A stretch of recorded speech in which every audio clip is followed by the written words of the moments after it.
can transactional relationships evolve into genuine ones? Sometimes it's even harder for another person to make a first step. What I see, Alona, I feel this skill is getting worse and worse, to be honest.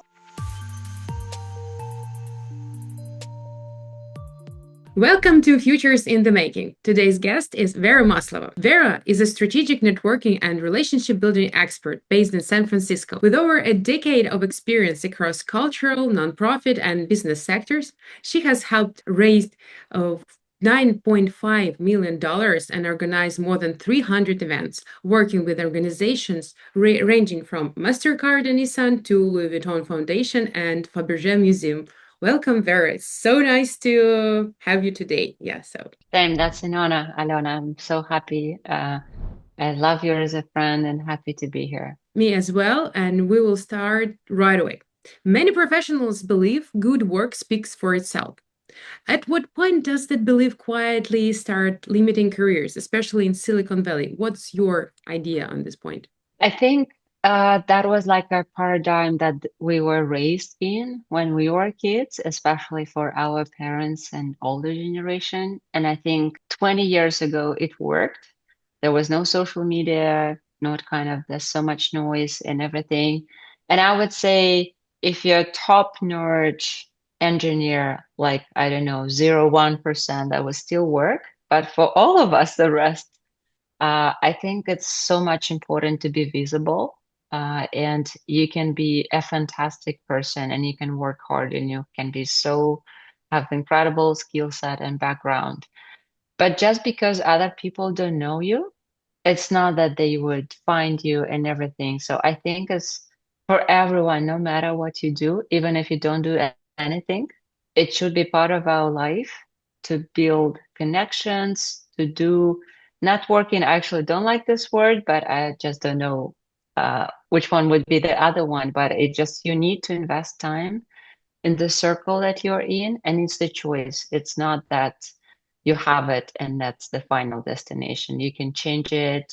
You can get closer to people you really want, or even if you don't know them, but you can get them closer. So I think it's part of our job, fortunately or unfortunately, but we have to do it. I also don't like the word networking because probably it's kind of overwhelming right now, or I don't know. I don't know. It's just has some bad aura Cannot, on it. yes, Yeah, so I so agree. it's negative Yes. negative connotation. We should invent some new word that will be less transactional. And by the way, can transactional relationships evolve into genuine ones, or do they usually stay what they are? Because my point of view is that you have real friends, you have friends, and you have networking personas. So what's your view on this point? I think it's a great question. And I think because I do a lot of like advisory and everything, I think a lot of people are afraid that they would sound transactional. But I Mm, think at some point, especially maybe first conversations or kind of outreach, if we're messaging, especially just messaging, it can sound transactional mm, because we don't know that person, right? So whatever you say might sound transactional.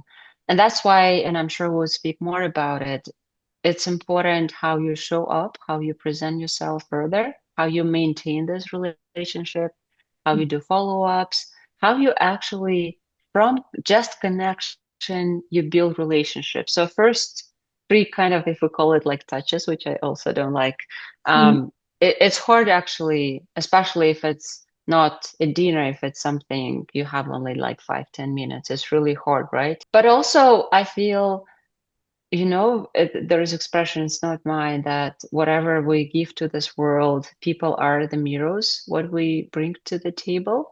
I think if you're really not transactional, it means other people would recognize that.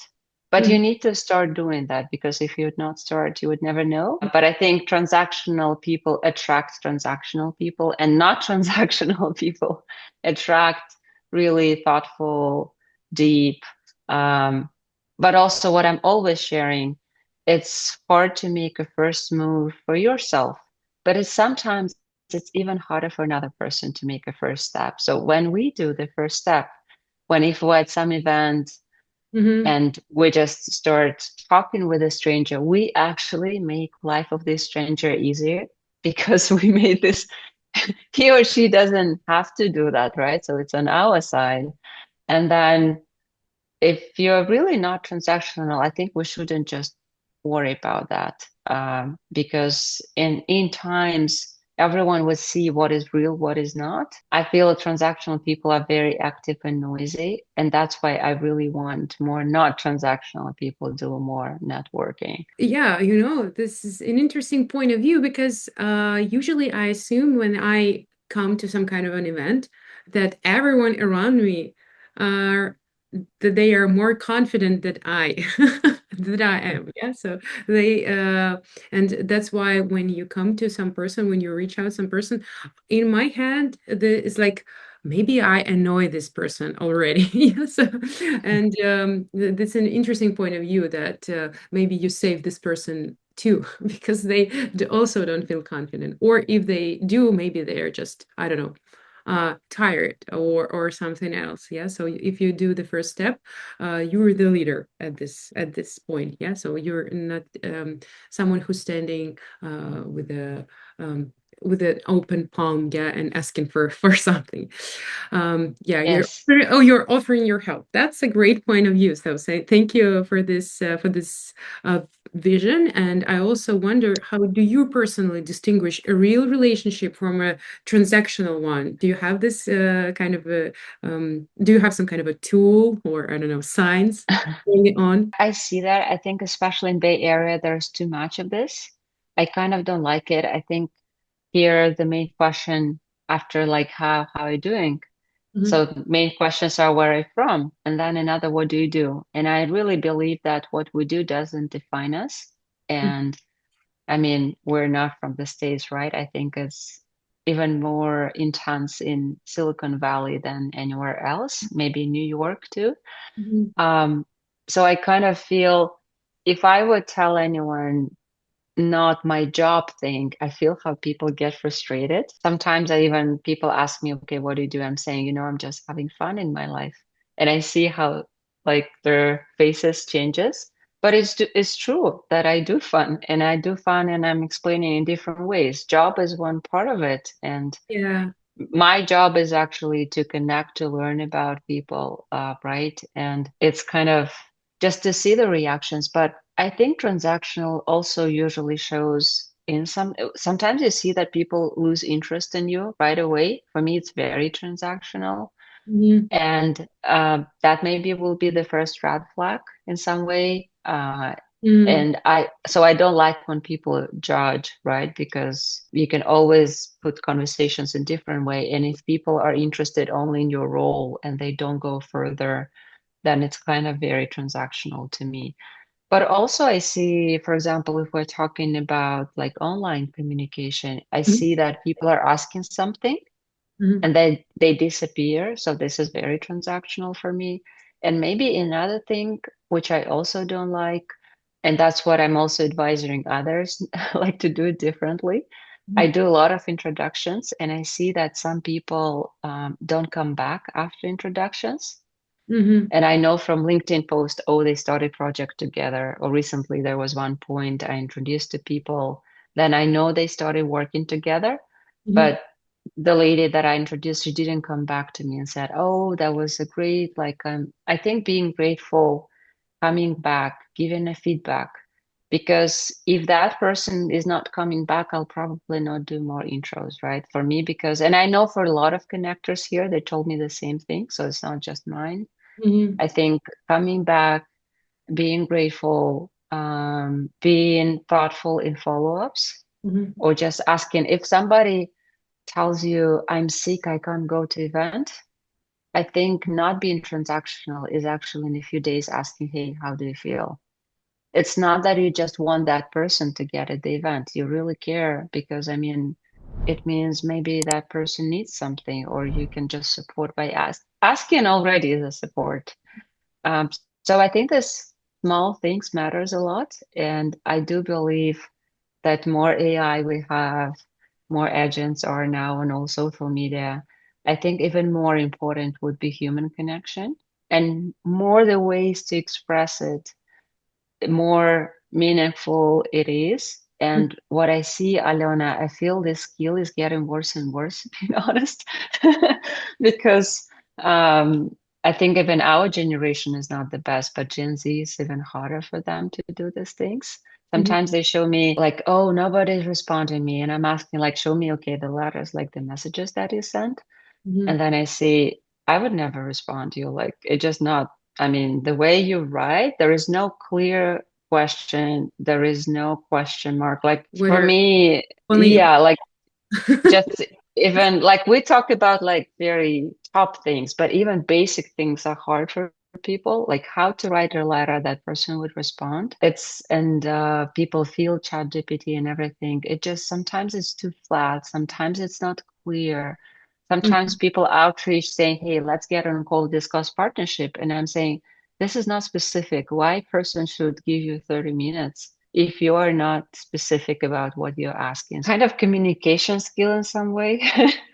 Yeah, And I think that's what we should work on and develop. yeah, and I feel that ChatGPT and other LLMs, they make things worse because a lot of people they just outsource their different form of connections to these LLMs, and it feels so vague and so fluffy from that point. Yeah, so it's just like Hmm. you're you're looking at the text that already was written by ChatGPT. You put this text in your ChatGPT and ask to create an answer. Yeah, so it's like a weird turnover of ChatGPT low-level job. Yeah, and if we're talking about this follow-ups, many people are visible online but weak on follow-up. As you said, what does a good follow-up actually look like in practice? You've already said that it's like to ask how does the person feel or to say thank you. But if, for example, you've connected with someone on the event and you don't have a really a common ground with this person, but you need somehow to get connected with them, what kind of follow-up would you recommend? That's a good point. Context is very important because it might be different. Mhm. I would say, first of all, it's very crucial to send follow-up after you met a person. So, for example, you went to a conference Mhm. or to any gathering, just to write down during next 24 hours, hey, Alona, I actually enjoyed our conversation. I would love just to stay connected. Maybe I'll invite you somewhere, or maybe let's chat more, or Mhm. maybe let's get in a coffee Thursday at 10 a.m. Because I think there should be mutual interest. I would really love to continue our conversation. Or if you, I don't know, maybe you feel it's not now or later. But sending a note after you met is crucial. People always forget after event, they forget everyone, almost everyone that they met. 100%, like So 99%. coming back, Yeah. yeah, coming back, some people, a lot of here people make pictures and send pictures. It's just how you feel it. Some feel it nice. Some people also feel it transactional already now because so many are doing this. So Hmm. it's kind of some people already feel it like, hey, oh, maybe that's like a socialite Hmm. in a bad sense. But Hmm. it's if you feel comfortable, why not? Hmm. Uh, Also, you can say like, oh, we have actually, I don't know, 150 mutual friends, and this is my great friends. So we have actually probably were in the same circles, but we didn't know each other. So that would be like a first follow-up. I would definitely do LinkedIn is great because it reminds, and also Facebook and Telegram, it shows birthdays, for example. So I think to check up birthdays, if there is anyone you see that you want to say happy birthday, that would be nice. I do it all the time. Hmm. Sometimes I even like send flowers or something just to be kind of like, oh, I really like you and everything. Other part might be that you are going to some event, so you can invite as a plus one. You can even buy a ticket as a nice gesture. You can come like invite that person. You can host your own event Hmm. and you can gather people that you want to get closer. Sometimes for me, it's actually hard to meet one-on-one because I know everyone is here overwhelmed by schedules. But if you make a gathering, and you invite 10 people, it's so much easier, right, to update with everyone. So that can be your event. It can be hike. It can be whatever, going to movie together. It's like whatever you like. Some people love tennis, and you can say, okay, what sports activities you like? Maybe I'm going there and there because some people love like running together, and you say like, oh, I'm actually in the running club here in San Francisco. Maybe you would love to check it out. Or even if you don't run, we actually gather after that for a coffee, and maybe you can join that part. But like after first follow up is also very little. Some people stop at that part, and this is really hard because usually in 6 months people also forget that part. So Yeah. second, third, fourth follow up is very important. You come back with something back, Mhm. then that person would not forget your name, what you're interested in. Like you're getting into the circle of that person, and you remind about yourself. When someone has a lot of connections, like you do, for example, follow-ups become overwhelming, and not only follow-ups, but I think the management of these connections too. Mhm. So, how do you personally manage this? Do you automate parts of relationship building, or should it always stay manual, as we've talked before? That's a great point. There are different ways how to deal with that. I do have a lot of spreadsheets. If I'm working with like with this thing, this is, I know that that circle, that circle. I also have my own VIP list, the people that I'm hardly focusing on that I maybe dream to meet, or maybe I met once, but I really want to build stronger relationship. I kind of just that list I check out first and then all the rest, for example. It's also on LinkedIn, there is a folder other where you can, if it's kind of sales or something is transactional, you can actually kind of move and it will be not in your messages. Some people use like AI agents. I don't know. I'm not still not the biggest fan of it. I tried a few, but it's just I like it more human thing. I think part of it is actually natural because Alona kind of now I understand more that I just good in that like remembering, oh, that person loves dogs, that person loves dogs. This is fundraising now. This is like kind of, oh, and I'm saying, oh, you would be good in this and that. So a lot of keeping in the memory. But I do think that networking is a skill that you can improve. It's not rocket science. I think more you do, more it's just kind of becoming natural for you, the same as sports. Like more workouts you do, more Mhm. muscles you feel, you understand like kind of what you should do, what it will bring, what will not work, what will work. So it's kind of building up the skill and then it's becoming more natural. You can also ask extra help. A lot of people have assistants that are managing emails, LinkedIn's. So I think whatever would be helpful for you, every tool is great to use. Just it's important to find your own way.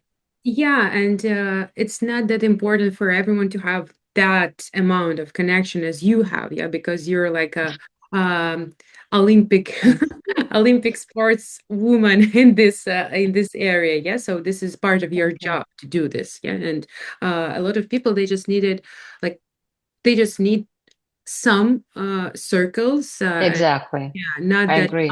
different circles, yeah. So and yeah, so that's interesting. We're talking about different networkings for employees and for entrepreneurs, for example. So, what do you think the main difference between this networkings for employees and for entrepreneurs? I would say it's maybe 90% the same thing. Like as a process, it's very similar.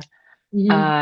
Even if you want to find new friends in the city that I just moved in. So like the process, how we get on, how we get more visible is the same, but just it's different goals. For the first part and for the second, it might be different. And then that would implement that what exactly kind of people you want to outreach. That's the difference. It's not like about how you do it, but more what type of people you're searching for. And I say it's actually about 10 years ago, I had a career coach, and she actually told me that, Vera, that our circle is our investment, and Hmm. it's the book that would hold you for the future. And that's why I'm saying whatever your dreams are to be in your life, doesn't matter. Like you want to get retired in Italy, or I don't know, you want to be the most successful founder, or you want to be like the best corporate person to build a career, or I don't know, you're finding a date. It really doesn't matter. Mm, But like understanding whom you're dreaming about, where these people are, like with whom do they hang out, what events they're going to, what do they read, what books they read, like what movies do they watch. Understanding research is 50% usually of networking, maybe even 60%, mhm, because a lot of people tell me, I want this, but I don't know how to find that people. And that's kind of our home assignment. And mhm, it's okay if it doesn't work the first or third time, but it's like you read more, you make your feed on social around the people that you want to be with. So you understand more the context and everything. But then you starting going to this event, outreaching, sending messages, reading the same books. You kind of make yourself thinking, okay, I want to be there in 5 years, how I can be interesting for others, not why they should respond to you, but how I can be more developed, like how I should look like if that person would actually like not only to speak once for me, to be friends with me. And uh, that's already after that, you invest time in kind of outreaching and everything. That's the second part. I mean, it's kind of parallel, mm, but research is a big thing, and it's okay to make mistakes. Some people just they want to be a sniper, like to find one person. And usually, if it's the beginning, it never works because only through interactions you know whom you like, whom you don't like. So it's important, like, to go in the field mm, feeling more comfortable and other people feel your confidence. Confidence doesn't go usually through therapists. Confidence, that's the thing you build through failures, through mhm, trying many, many times. It's like in sports, right? You lose, you lose, you lose, but then you win. So mhm. that's important that you like train the skill. You're getting confident.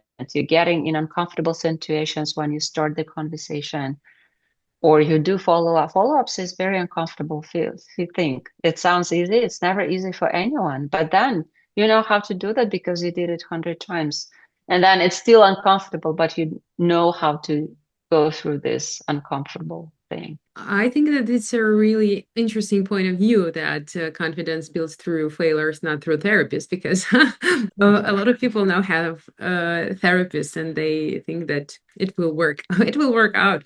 But Both is important, by the both, way, I both, both, think. both, yeah. So therapy will support you in this journey of failures. Yeah, just not. Exactly. Yes. Need tech talent fast? At Key People, we connect companies in the US and Europe with elite tech experts from Latin America and the EU, top tier skills and optimal costs. 91% success rate. Women own, HR smart, tech savvy. Click the info box to learn how we can hire your next tech star. Could you please describe like a networking plan for a person? For example, it's going to be an engineer or some kind of a manager in tech, and they want to get a dream job in, for example, I don't know, like OpenAI or in Google. And they think that they are preparing for this job. I don't know, they're preparing for interview from some information that they have online, but they are afraid to build connections and I don't know, to get referrals from there. So what is your advice to these people? I would first, and that's advice for these people and for us too.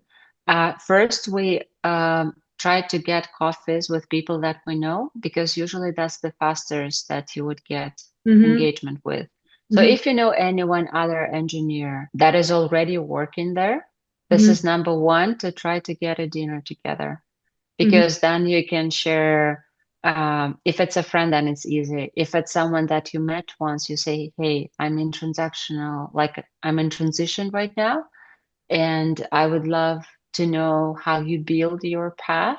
mm-hmm, I would love if you share. Maybe I can treat you a lunch, or if it's hard, like maybe a call together. Are you available next week, Thursday at 6 p.m.?" And we always ask question marks. Some people forget that. That's crucial. The message should be showing yes or no answer. If it's too complicated, people would high chance they would not answer, even if that's people you know personally. And then your outreach, which is your first connection on LinkedIn, also in that area. But then you find the real positions, you find hiring managers.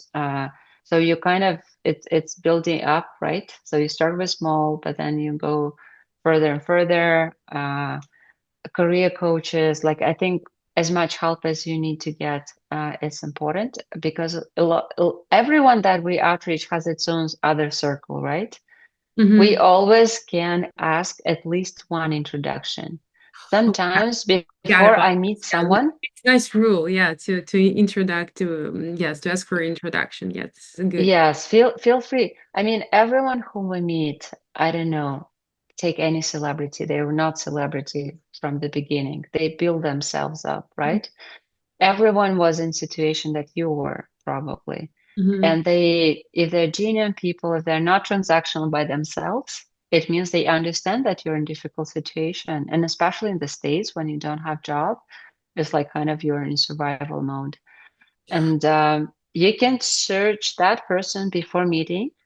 You can actually check their network of that person, and you can pick up one person and you can say that in conversation. Say, Mm-hmm. I actually thought that maybe that would be so thoughtful, but is it okay if you introduce me to that person? Maybe, sometimes they don't know that person, so you can, I don't know, pick up two or three. You Mm-hmm. can write that after conversation. But if you had 10 meetings, you can ask and you can get 10 intros. That's I can promise. I wonder, so you build this networking circle, for example, from the company that you're interested in. What should you ask for from these people? Because if they don't know you, or if they know you like from a friend of friend, uh, what is appropriate to ask a person like this? Yeah. So, what's your advice on this point? You can say, hey, could you actually look at my resume? When Mm, did you apply? What would be the best match? What would be the best position? Would you mind? I know that there is an job opening there. Would mhm, you mind to check? Because usually they have access and they can see the hiring manager, especially with foreign companies. We don't know the hiring manager. But mhm, if that person works there, they can get in the system and to find it. And then mhm, if you know the person, that person if it can give you even email and you can send it. That person can give you a referral. You can ask for referral. I remember one person from Pinterest. mhm, He was supporting so many people. He was doing so many referrals in his life. He said, like, I just realized it's my thing. There are people who are very snobbish, but maybe that would be not your friend. But mhm, some people are actually very generous with referrals. And I remember he was saying, I mean, everyone can fuck it up, right? But I do it from the heart. You're doing it from the heart. A third person can be an asshole, but it's not my guilt, right? I did everything I could. So I like that attitude. I thought, oh, like that's person I want to be a friend with. yeah, there is a kind of a, I don't know, like glass ceiling or glass wall right now in the Bay Area or in tech.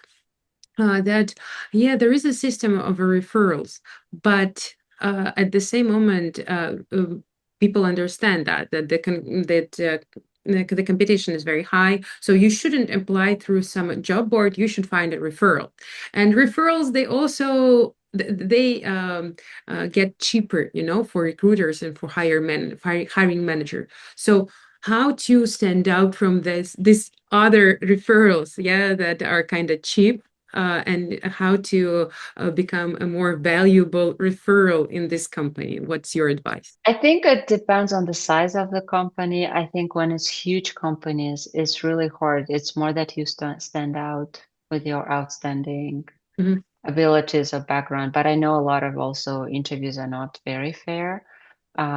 I would say follow-ups with referrals is great mhm, because this person cannot answer you, but up to 5, 7 messages is average now. I think showing that you're interested in that position, that's your outstanding. It means that you're resilient, that you're constant, like um, that you actually really want it. That's a big thing, right? And especially in Bay Area, people jump through different jobs and everything. If person shows so much genuine interest, I think it's a great thing.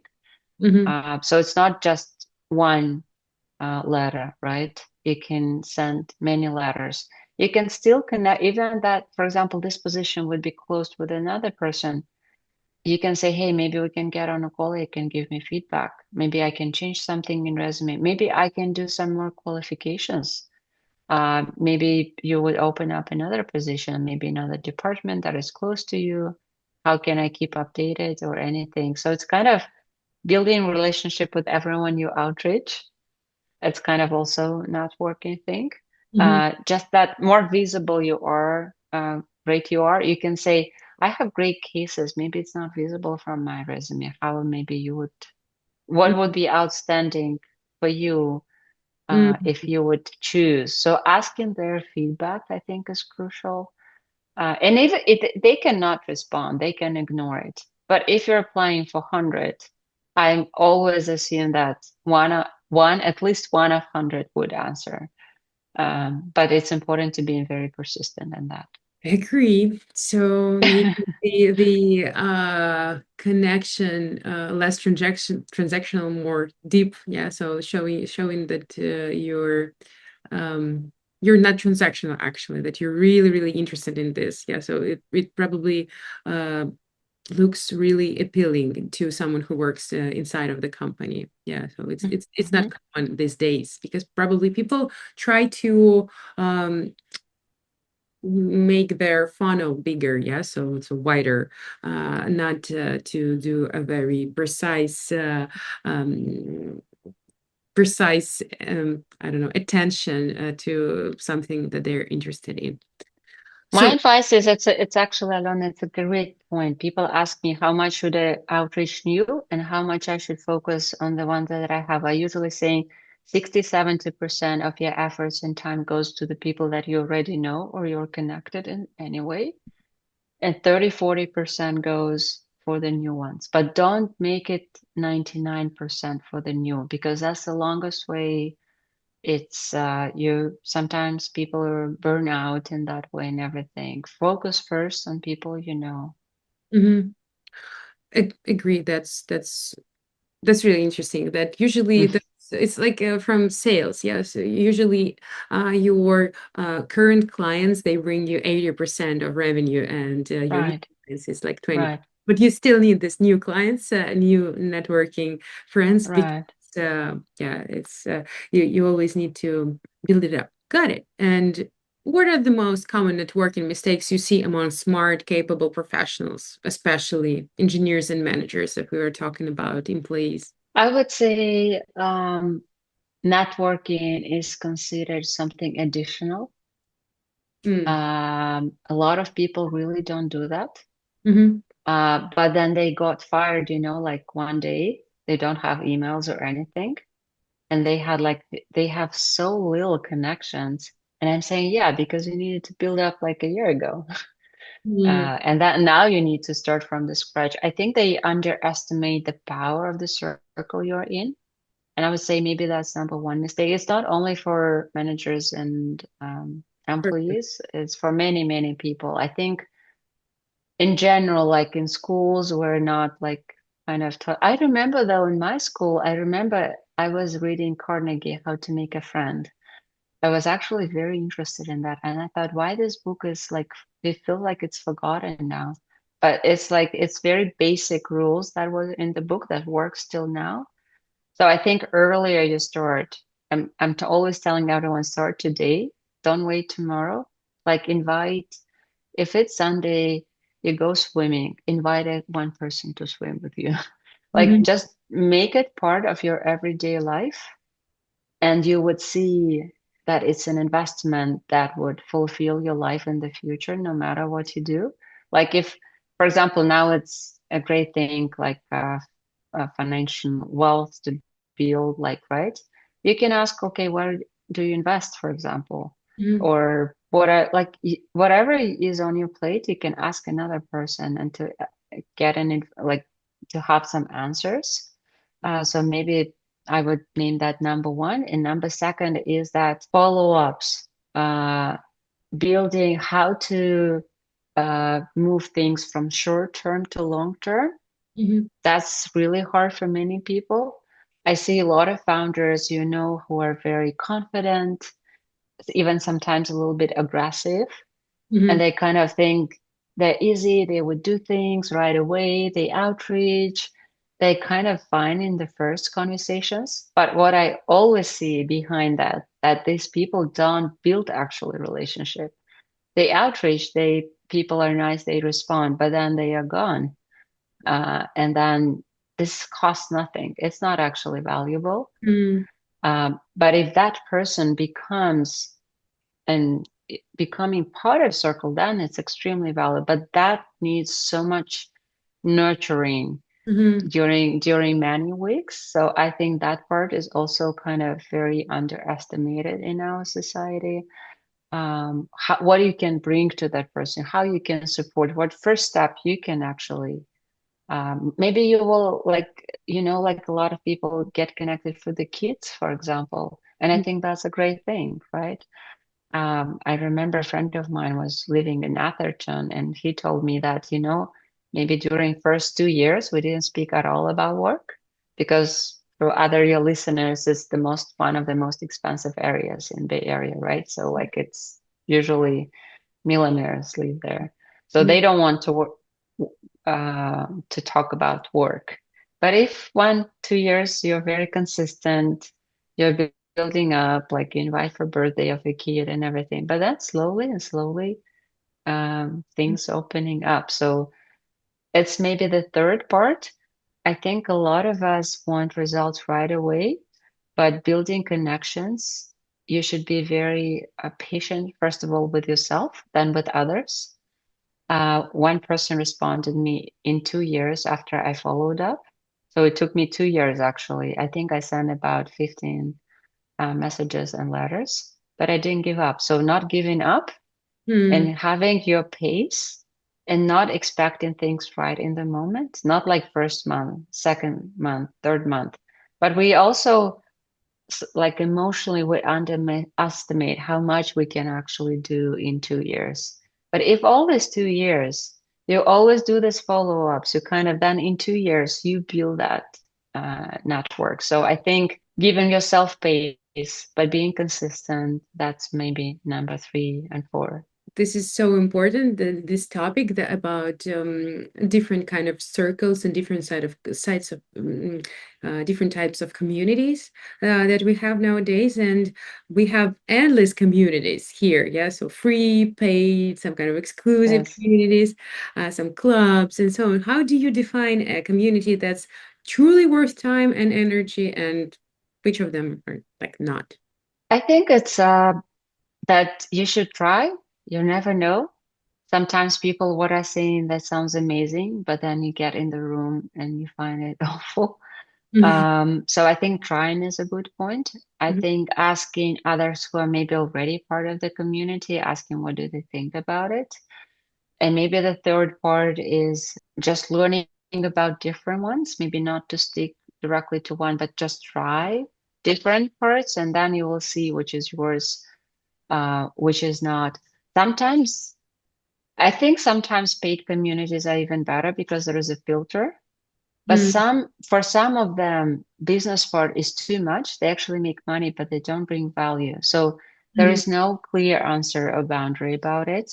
That's why I'm saying I think checking it out would be great. I mean, there are some communities that are like men's club that really centrist exist, right? So it's kind of hard to get in. But I think also if you build relationship with someone who is already part of that and like understanding, okay, how can I get in, what I can do? Maybe you join some events and then you decide, do you really want to give a lot of efforts to become part of it? Or maybe you don't. I also know a lot of people who were part of different extremely expensive communities, and then they said that didn't give me anything. So it's kind of there's no clear answer. And also goals of people are different. Yeah. Some are kind of just have a great job, a family, but they just really want friends. They don't want to work about a job. So maybe you need to go to golf club. There's great golf clubs here, right? So it's just And It depends. can you really make friends with local people um, here when you're from 30 to 40, or I don't know, from 40 to 50? And if yes, where and how? Absolutely, yes.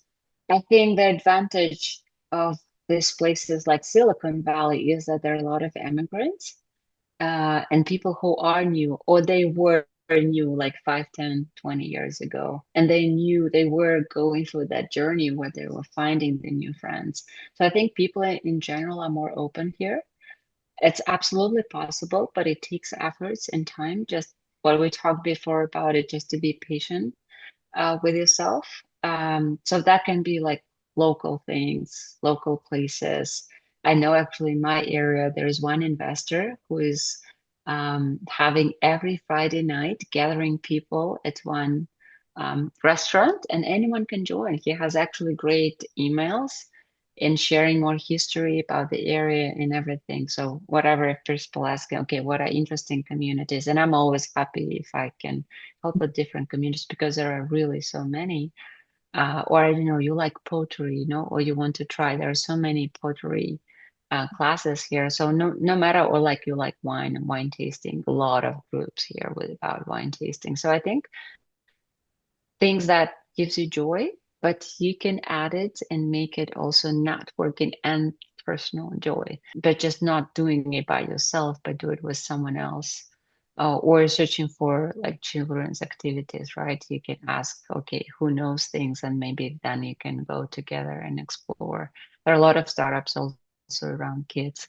So you can also kind of like, oh, maybe I can be your to try out your startup and everything and come back to you. That's also always options to try different things. But keeping that in mind, okay, it's not that just you randomly do that. You just remember that this is my skill. I'm working on that. So I'm giving at least 2 hours a week for that. Because when it's randomly or chaotic, then people saying, oh, I don't have results. And I'm saying, yeah, because you just didn't give enough time for that. What is interesting for me is you said that it's important to follow up. It's important to give before take. Yeah, when you want to build a real relationship, and you like, what can someone realistically give if they feel junior or insecure or not important enough? The first and most valuable is your time. Doesn't matter what skills you have or background. There are so many, for example, nonprofits, and there are a lot of executive people on nonprofits on boards or as employees. Find the nonprofit that you really want to be. I don't know, is it like recyclable fashion? Is it Mhm, like helping animals? Is it like some diseases that were in your family and you want to support others who are growing for that? I recently met nonprofit which supports people if the airplane crashed. And so they support people who were missing their relatives because it's a huge trauma, right? So there are so many in the States, and you can give your time. So you can, if you're in marketing, you can give your marketing times. Or believe me, nonprofits always have a lot of things to work on. mhm, So you can help with different things. But it can be also, even if it's like startup or anything, you can become an advisor. So time that you just support these people, you help with anything, that can be your icebreaker, like mhm, how you open the door. Because when you engage, but it's important to stay engaged. And some people I know help a little bit. Free calls, that's not real whole help. Try at least to be consistent, like at least 6 months, because also a lot of people see that a lot of people come and leave, and they kind of already used to that people are not consistent. So being consistent mhm, is a very valuable mhm, thing. But also, rather than that, it can be help in anywhere. If it's your coworker, for example, you've heard about an interesting course, maybe about the vertical that you're in, or you met someone. Maybe you can yourself make introduction. You usually know some people. You can always make yourself introductions. mhm, Or I don't know, you know that. Oh, another part is, and I'm always sharing that it's a great book to read, Five Languages of Love. Hmm. So everyone has its own love language. It's great to learn what is yours love language. Is it words of affirmation, for example? So then, if that person receives love in that way, maybe you can give more compliments to that person. Or if it's the gift language, maybe you bring something nice for the lunch for another person if that person has a gift language. So learning a lot, listening a lot, be more a listener and learn, and then to think, okay, if that is valuable for a person, how I can be helpful and support exactly in that part. Thank you so much. I have the very last long question for you. So, for introverts or people who fear rejection, how do you build strong networks without becoming someone you're not? I love introverts. I love introverts much more because usually if they say something, they really mean it and they thought about it. Hmm. There's a lot of going on inside their world. Hmm. And it's so much important that introverts would share more their thoughts because they're very exciting and interesting. I think maybe number one is actually being more active on social media. A lot of introverts don't share anything at all, but Yeah. usually it's the most interesting things. So I kind of always encourage if you never posted on LinkedIn, maybe at least you would post one thing in 2 months. Hmm. Just start slowly, but build it up. And Hmm. another thing, I think there are a lot of also communities that are more for introverts. I've met one engineer in the garage. He has like his own 3D printing. Hmm. He's very introverted, but there are like also communities around that. And then you can invite another nerd person like you are. It doesn't mean that you have to go to events. Some people actually don't go anywhere. That's totally fine.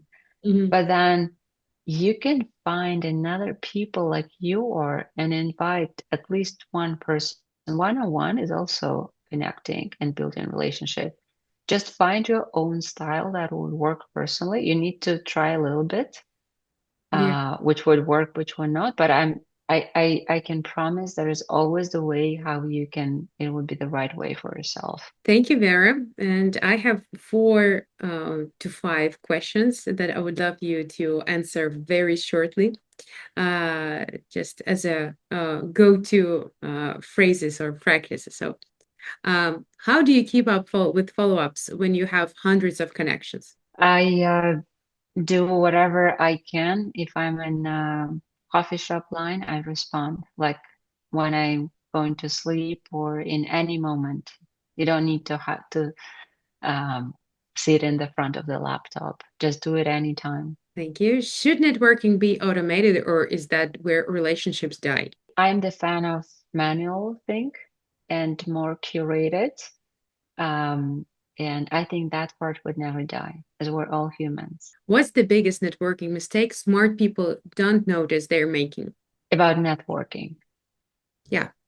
I think it's what we talked about follow-ups and have a pace, long-term pace. If you feel have nothing to offer, what can you actually give? Give a candy, bring a cookie with you. And how do you tell if a relationship is real or just transactional? Be a listener. Transactional people show in different ways that they're transactional. Just listen carefully to the words and expressions and what uh, real actions are after conversations. Thank you so much. It was so interesting to talk to you. So The I hope same.